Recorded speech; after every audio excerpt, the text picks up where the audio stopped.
بسم الله الرحمن الرحيم. عَمَّ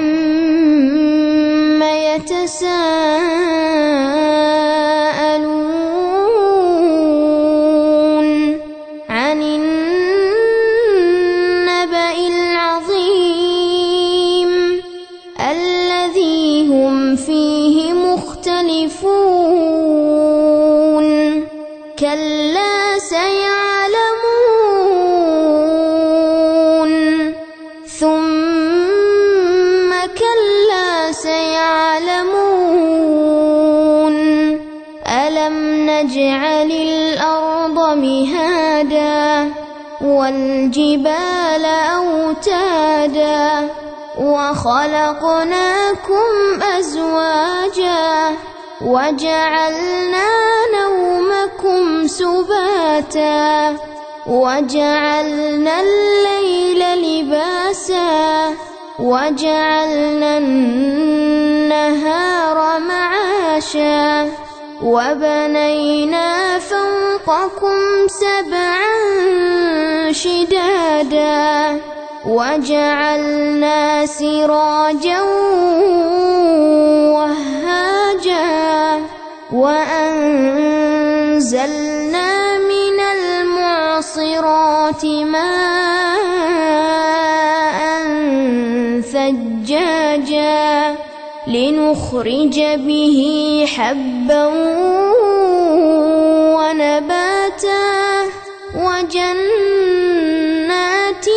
ألفافا إن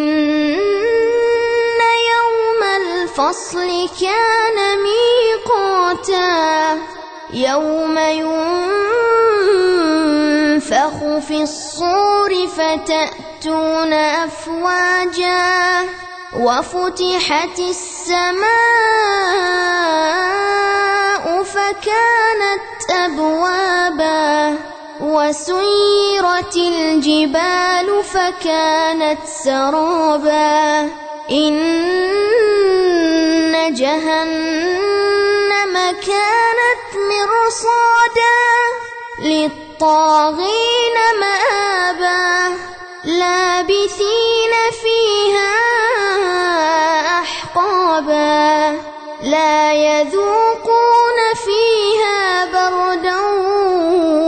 ولا شرابا إلا حميما وغساقا جزاء وفاقا إنهم كانوا لا يرجون حسابا وكذبوا بآياتنا كذابا وكل شيء أحصيناه كتابا فذوقوا فلن نزيدكم إلا عذابا إن للمتقين مفازا حدائق وأعنابا وكواعب أترابا وكأسا دهاقا لا يسمعون فيها لغوا ولا كذابا جزاء من ربك عطاء حسابا رب السماوات والأرض وما بينهما الرحمن لا يملكون منه خطابا يوم يقوم الروح والملائكة صفا لا يتكلمون إلا من أذن له الرحمن وقال صوابا ذلك اليوم الحق فمن شاء اتخذ إلى ربه مآبا.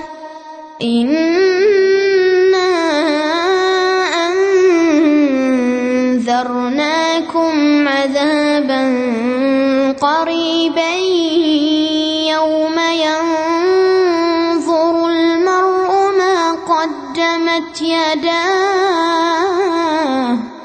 يوم ينظر المرء ما قدمت يداه ويقول الكافر يا ليتني كنت ترابا. بسم الله الرحمن الرحيم والنازعات غرقا والناشطات نشطا والسابحات سبحا فالسابقات سبقا فالمدبرات أمرا يوم ترجف الراجفة تتبعها الرادفة قلوب يومئذ واجفة أبصارها خاشعة يقولون أئنا لمردودون في الحافرة أئذا كنا عظاما نخرة قالوا تلك إذا كرة خاسرة فإنما هي زجرة واحدة فإذا هم بالساهرة. هل أتاك حديث موسى إذ ناداه ربه بالواد المقدس طوى اذهب إلى فرعون إنه طغى فقل هل لك إلى أن تزكى وأهديك إلى ربك فتخشى فأراه الآية الكبرى فكذب وعصى ثم أدبر يسعى فحشر فنادى فقال أنا ربكم الأعلى فأخذه الله نكال الآخرة والأولى إن في ذلك لعبرة لمن يخشى. أأنتم أشد خلقا أم السماء بناها رفع سمكها فسواها وأغطش ليلها وأخرج ضحاها والأرض بعد ذلك دحاها أخرج منها ماءها ومرعاها والجبال أرساها متاعا لكم ولأنعامكم فإذا جاءت الطامة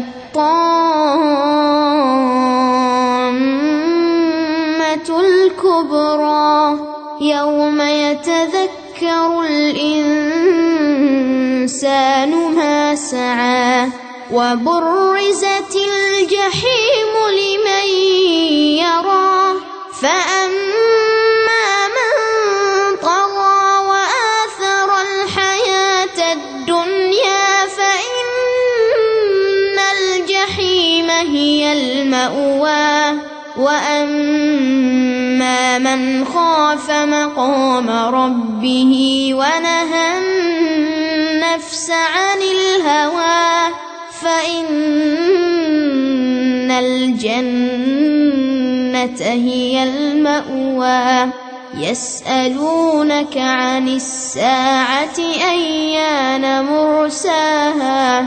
فيما أنت من ذكراها إلى ربك منتهاها إنما أنت منذر من يخشاها كأنهم يوم يرونها لم يلبثوا إلا عشيا عشية أو ضحاها. مع تحيات الفجر للإعلام الإسلامي.